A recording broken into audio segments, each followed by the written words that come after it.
कहाँ है, जिंदा है कि मरे वो भी नहीं पता होगा, है ना? कहाँ है, कुछ नहीं। तो घटता है, बढ़ता है, लेकिन कहते हैं भक्ति क्या है? प्रतिक्षण वर्धमानम, क्षण क्षण बढ़ती है, वो है भक्ति के लक्षण। कभी कभी हमें कोई चीज का ज्ञान होता है ना, पहले हमको प्रेम होता है, लेकिन जैसे उसको पहचानते हैं, जानते हैं, तो हमारा प्रेम चला भी जाता है। कोई उसमें बुराई दिखेंगे या कुछ नहीं है, ऐसे लगता है ना। लेकिन भगवान तो ऐसे महान है कि जितना उनको और जानेंगे उतना प्रेम और बढ़ता है। कितनी बढ़िया बात है ना। जगत की चीज को है ना, इतना ही नहीं, इसलिए हमारा जो मान होता है थोड़ा कम भी हो जाता है, लेकिन भगवान को जितना जानते हैं उतना क्या होता है? प्रेम बढ़ते ही रहता है, बढ़ते ही रहता है। क्या बढ़िया बात है। आसक्ति और प्रीति जो होती है सकारण होती है। क्या होती है? कोई कारण से ही होती है। मैं समझा, एक लड़का लड़की थे, ये दृष्टांत देता है कोई जल्दी समझ में आ जाए और कुछ। तो वो लड़का कह रहा है कि लड़की को कि मैं आपसे प्रेम करता हूँ। तो उसने पूछा क्यों? कभी कभी पूछना नहीं चाहिए ऐसे। तो उसने पूछा क्यों? बोले आपके बाल बहुत अच्छे हैं। तो वो वॉशरूम में जाकर उसने नकली बाल पहना है, बाहर निकाला, से आप प्रेम करते हैं। अब उसका प्रेम कहाँ लटका था? बाल में। अब बाल निकल गए तो समझे, सकारण होता है, ये कारण है, इसलिए प्रेम। एक बार एक आदमी ने, वो लड़की थी, तो उसके पिताजी बहुत पैसे वाले थे। तो वो लड़की ने कहा वो लड़के से कि मेरे पिताजी बहुत पैसे वाले हैं, इसलिए मुझे प्रेम करे हैं। तो लड़के ने कहा नहीं, तेरी माता जी भी बहुत पैसे वाली, इसलिए मैं प्रेम करता हूँ। ऐसा नहीं कि सिर्फ पिताजी, माँ भी पैसे वाली है इसलिए। तो कारण होता है, तो प्रेम का कुछ न कुछ कारण होता है, लेकिन भक्ति होती है क्या? अकारण होती है। अब देखो, आपको अपने शरीर से कैसा प्रेम होता है? कारण से ही होता है। आप बुद्धिमान है इसलिए आप अपने आप को प्रेम करते हैं? नहीं, बुद्धू भी है फिर भी हम अपने आप को प्रेम करते हैं कि नहीं? आपका कुरूप हो तो फिर भी आप अपने आप को तो प्रेम करें, दूसरे कोई करे ना करे, हम खुद तो प्रेम करते हैं कि नहीं करते हैं। और प्रेम कैसा होता है? वो हमारा जो प्रेम होता है अपने प्रति, जो प्रेम होता है वो कैसा होता है? ऐसा नहीं कि सुबह में है, शाम को नहीं है, दोपहर में है, रात को नहीं, ऐसा नहीं होता है, हर हमेशा होता है। क्या बढ़िया बात है कि नहीं? वैसे ही भगवान के प्रति अगर रियली ऐसा प्रेम लग जाए ना, तो बेड़ा पार हो जाए। ऐसा नहीं कि सुबह में है, जैसे हमारा क्या होता है, श्रावण मास में बहुत प्रेम करते हैं ना, सब मंदिर पे इतनी भीड़ लगती है, वो दूध चढ़ाएंगे, ये चढ़ाएंगे, वो चढ़ाएंगे, और उसके बाद में कोई जाएगा भी नहीं मंदिर में। हाँ, ये प्रेम ऐसी चीज है। अब अगर समझे तो ये जो प्रसंग मैं ले रही हूँ उसको बड़ा सुंदर प्रसंग कहते हैं कि देखो, प्रेम की अभिव्यक्ति अलग अलग ढंग से होती है। How does love express itself? तो कहा नवधा भक्ति। ऐसे देखिए तो अलग अलग ढंग से प्रेम अभिव्यक्त होता है, लेकिन यहाँ नवधा यानी नव प्रकार से भक्ति अभिव्यक्त होती है, ऐसे पता। अब यही प्रसंग रामायण में भी आया है और यही प्रसंग भागवत में भी आया है। मैं दोनों का कॉन्टेक्स्ट देकर हम ये करेंगे। आप सबके पास नहीं किया है? अभी it's too late. अभी it's too late. तो अभी जो रामायण की बात करती हूँ, बहुत सुंदर प्रसंग है जहाँ ये नवधा भक्ति का उल्लेख किया गया है। शबरी का नाम सबने सुना है। शबरी वो मातंग ऋषि के आश्रम के पास रहती थी,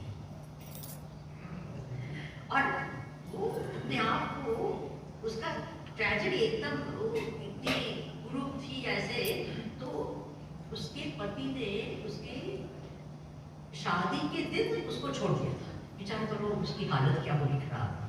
तो एनीवे वो रहती थी और मातंग ऋषि रात रात को आकर पूरा आश्रम साफ करती थी, सब फूल इकट्ठा करती थी, सब कुछ, और सुबह में चली जाती थी। किसी को पता ही नहीं चलता कि ये कौन है, ये कर रहा है। फिर देखा, एक शिष्य ने कहा कि हम देखेंगे कौन है, तो उसको पकड़ा, बोले तू कौन है और तू क्या कर रही है। माता ऋषि के पास लेके आए और कहा कि देखो ये रात को ऐसे आती है, बोले उसको कर दे। अब हुआ क्या, जब मातंग ऋषि ने उसकी भक्ति देखी, उसकी प्रेम देखा, तो उसको कहा, आशीर्वाद दिया, क्या बढ़िया है वो। ये जो प्रसंग है ना, वो गुरु भक्ति और गुरु श्रद्धा दिखाती है, सबसे बेहतर ये काम। मातंग ऋषि ने कहा कि तू सेवा करती है और भगवान खुद सामने से आएंगे। बोले भगवान कौन है, बोले कुछ जानने की जरूरत नहीं है, भगवान अपना पहचान कराएंगे, तू सेवा करते रहे, ऐसे समझना कि आज आएंगे, ऐसे करके हर रोज ऐसे इंतजार करना और एक दिन जरूर से आएंगे। अब विचार करो, इतने साल निकल गए, शबरी बूढ़ी हो गई, एक दिन उसने छोड़ा नहीं, उसने ऐसे आज आएंगे, आज आएंगे। हम बोलते तो क्या करते, 5 दिन करके आते हैं, क्या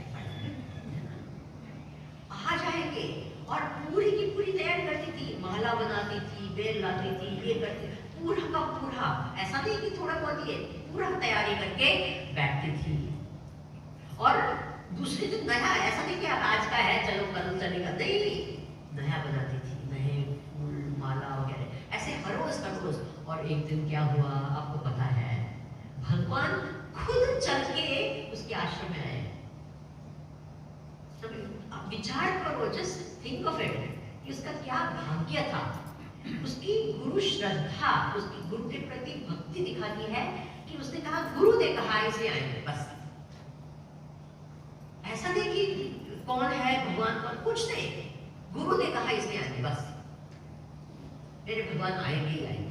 तो भगवान जब आए, नेचुरली कहा, देखो वो तो छोटी सी कुटिया में रहती थी, ऐसे कुछ, तो कहा भगवान ने दूसरे में कहा कि भगवान उसके आश्रम में आए, बोलो उसको क्या पदवी दे दी, उसके स्थान को आश्रम। भगवान आए वहां और कहे 3 बार उस प्रसंग में भगवान राम जी शबरी को भामिनी कहते हैं, भामिनी यानी जो बहुत सुंदर है।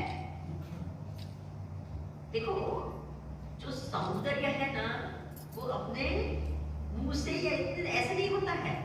सौंदर्य किससे होता है, जब हमारा दिल प्रेम से भरा होता है, जब हमारा दिल एकदम, आप देखेंगे वो नई शादी होती है ना, तो आप देखेंगे वो लड़का लड़की बहुत अच्छे लगते हैं, क्योंकि दोनों का दिल क्या होता है, प्रेम से। आजकल तो कुछ नहीं होता है मंडली में, आजकल तो जितने ज्यादा पैसे खर्चा होता है उतना जल्दी डाइवोर्स होता है ना। मैं तो ये कहती हूँ, प्रपोर्शन है, जितना ज्यादा पैसा मैं ऐसे कहती हूँ, अरे वसूल तो करो, पैसे खर्च किए तो, इतना सारा पैसा खर्च किया है तो एटलीस्ट थोड़ा तो ये खर्च करो। तो जब प्रेम दिल में होता है तो हमारा चेहरा क्या हो जाता है, सुंदर दिखने लगता है। तो भगवान ने खुद ने कहा कि मैं नवधा भक्ति मैं वर्णन कर रहा हूँ, और तेरे में ये 9 प्रकार की भक्ति है।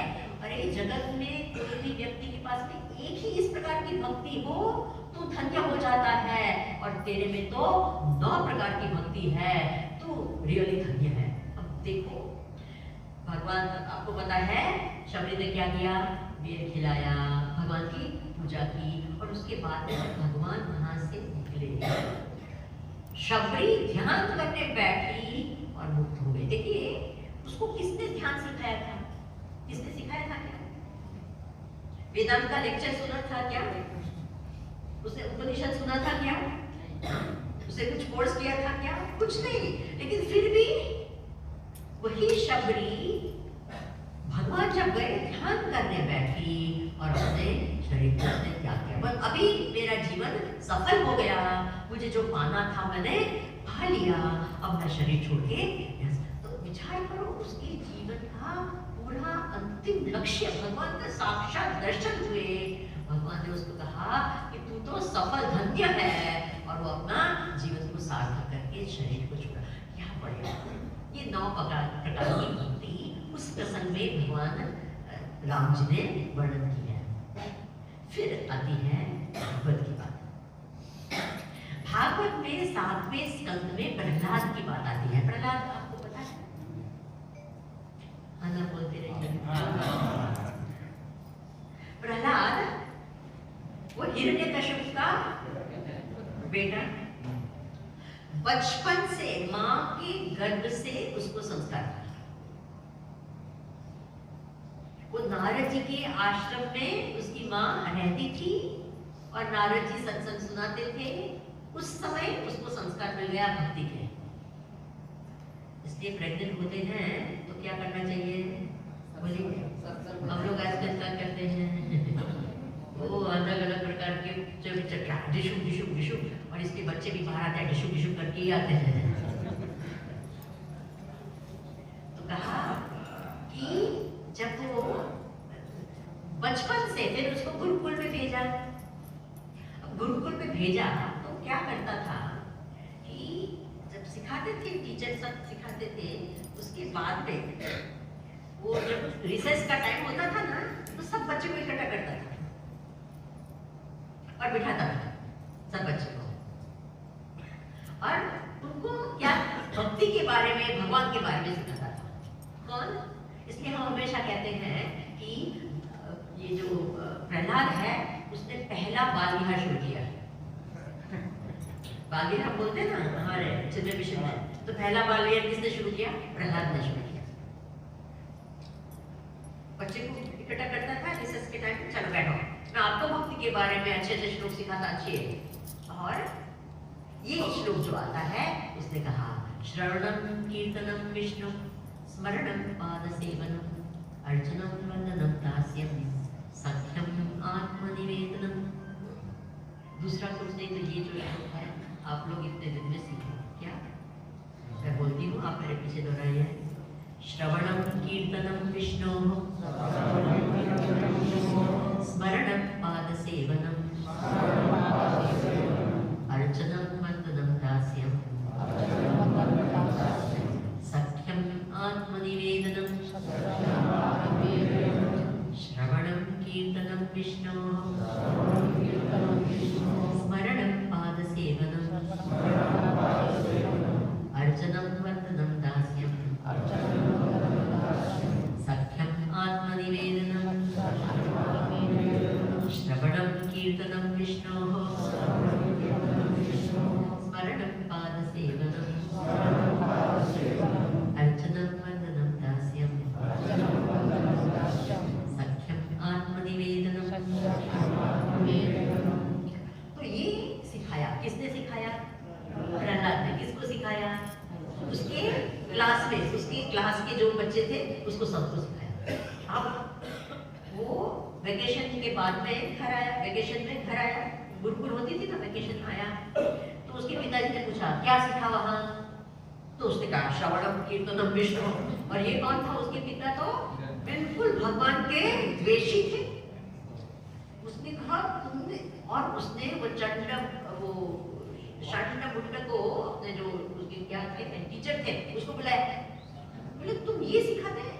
मैं तो उसको कंप्यूटर सिखाने के लिए भेजा था, मैंने उसको क्या फिजिक्स केमिस्ट्री सिखाने के लिए भेजा था, और ये क्या सीख कर आया? ये सब सीख। बोले हमने तो ये विषय ही नहीं है हमारा कोर्स में, ये पता नहीं कहां से लेके आया ये विषय। हमारे कोर्स में ये विषय ही नहीं है, हमको खुद को नहीं आता है तो उसको कहां से हम ये करेंगे? तो बड़े गुस्से हो गए, बोले ये जो भी सीखा है ना उसको अब क्या करो, मिटा दो, डिलीट कर दो, पूरा का पूरा डिलीट कर दो। तो क्या हुआ? नेक्स्ट टाइम आया कोर्स में, बोले क्या सीखा? श्रवणम कीर्तनम विष्णु। वो पिताजी जो गुस्से हो गए, उसके बाद ने कहा आपको पता है, कथा तो पता है, कहाँ है तेरी भगवान? भगवान भगवान कहता है, कहाँ है भगवान? बोले कहाँ नहीं है भगवान? आपको पता है कि कहानी तो बहुत कहाँ नहीं है? बोले ये खंबे में है? बोले बिल्कुल है। और उसने क्या किया? क्या? हिरण्यकश्यप ने लात मारी। कहाँ? लात मारी और क्या हुआ, भगवान वहां से प्रकट हो गए, नरसिंह अवतार लिया और हिरण्यकशिप को, और ऐसे जब उसका रूप चौथाना घोर था ऐसे, क्योंकि वो डाकू को मारना था, ऐसे राक्षस को मारना था, तो एकदम सौम्य रूप करके राक्षस को नहीं मार सकते है कि ऐसे विकराल रूप था कि लक्ष्मी जी डर गई, बोले मुझे नहीं पास में जाना है। होता है ना कभी कभी पति के ऐसे रूप होता है तो पत्नी कहती है, वो बच्चे को भेज दिया अपने डैडी के पास जाते हैं। तो क्या हुआ, प्रहलाद को भेजा और प्रहलाद को डरने लगा ऐसे विकराल रूप, क्योंकि उसको पता है कि ये तो भगवान ही है। वो जाके उनकी गोद में बैठ गया। और अब सोचो, यही भगवान, यही भक्ति कहते हैं कि हर रूप में भगवान को देख पाया, ऐसे विकराल रूप में भी भगवान को देख, क्या बढ़िया बात है कि नहीं। हमको तो क्या है, एक विशेष रूप होते हैं, उसी में भगवान को देख सकते हैं, हर रूप में भगवान को देख ही नहीं सकते हैं। लेकिन ये है, इतना विकराल खराब ऐसे रूप था, वहां भी वो क्या भगवान को देख पाया, जाके गोद में ही बैठ गया। ख्याल करो, ऐसे सिंह जैसा मुंह है, लंबे लंबे नाखून है, और सब क्या कहते हैं, ब्लड था, सब कुछ ऐसे, फिर भी उसको नहीं लगा ऐसे ऐसे कहा, वो जाके बैठ गया, बोले ये तो मेरे भगवान ही। क्या बढ़िया बात है। हम भी अगर भगवान पे सब में ऐसे देख पाए तो उसको परम भक्ति कहते हैं। तो ये जो है, ये 9 प्रकार की भक्ति है, उसके बारे में हम अभी सोचेंगे। मैं श्लोक जो है मैं शुरू करती हूँ। बहुत भक्ति प्रीणाति यं सदा सामे वसतु नित्यं हि हृदये कृपया प्रभोः। वंदे, हम नमस्कार करते हैं, किसको नमस्कार करते हैं, राम भगवान को नमस्कार करते हैं। वो राम भगवान कौन है, भक्त प्रियम राम। कैसे भगवान को हम नमस्कार करते हैं, जो भक्त, जिसको भक्त प्रिय लगते हैं और जो भक्त से प्रेम करते हैं। देखो दोनों अर्थ है, भगवान जिसे प्रेम करते हैं और भक्त जिसे प्रेम करते हैं, वैसे राम। तो कहा प्रीणाति जब सदा, हमेशा हम ये कहते हैं, सामे वसतु, हमेशा वो रहे, कहाँ रहे, हृदय कृपया प्रभु, भगवान हमेशा मेरे हृदय में रहो। कोई भी हम नई कृति शुरू करते हैं तो भगवान को याद करते हैं, तो हमेशा भगवान मेरे हृदय में रहे। अब जो श्लोक मैंने बोला था वो आया है, श्रवणम कीर्तनम विष्णोः स्मरणम पादसेवनम अर्चनं वन्दनं दास्यं सख्यमात्मनिवेदनम् इति या नवधा भक्तिः साधकानां च साधनं लक्षणं सैव सिद्धानां मत्तः प्रेमरसात्मनाम्। श्रवणम कीर्तनम, ये 9 प्रकार की भक्ति है। इति नवधा भक्ति, साधकानां तो साधनम, हमारे जैसे साधक लोग हैं उसके लिए क्या है, साधना है, और सिद्ध लोगों के लिए सहज है। देखिए, जो व्यक्ति हर रोज कुछ काम करता है तो क्या हो जाता है, उसमें वो कुशल हो जाता है और फिर उसके लिए सहज बन जाता है। जैसे कोई दौड़ने वाला है तो पहले दौड़ने में तकलीफ होती है, उसके बाद में हर रोज प्रैक्टिस करके तो ओलंपिक रिवर होता है, तो उसके लिए तो क्या है, ये क्या सहज है कि नहीं। स्विमिंग करते पहले ये लगता है, उसके बाद में तो मछली के जैसे अंदर गए, है ना। वैसे ही जैसे जो ज्वेलर्स होते हैं ना, वो हमको पता ही नहीं चले क्या है, लेकिन वो एक सेकंड देखते हैं, तुरंत कहते हैं ये क्या है, नकली है असली, पता चलता है कि नहीं। हम लोग को पता चलता है क्या, कुछ नहीं पता चलता है, लेकिन वो देखेंगे क्या हो गया, सहज एक्सपर्ट हो गए। हो गया उनके लिए। जो हर रोज खाना पकाते हैं उसके लिए क्या खाना पकाना क्या हो गया। एक बार मैं किसी के घर गई तो इतना सुंदर खाना, इतना अच्छा खाना, हर रोज इतना अच्छा खाना बनाते थे। तो मैंने कहा माता जी अब इतना अच्छा खाना हर रोज कैसे बनाते हैं? हर रोज एक भी ऐसा नहीं है कि हर रोज इतना अच्छा खाना कैसे बनाते हैं?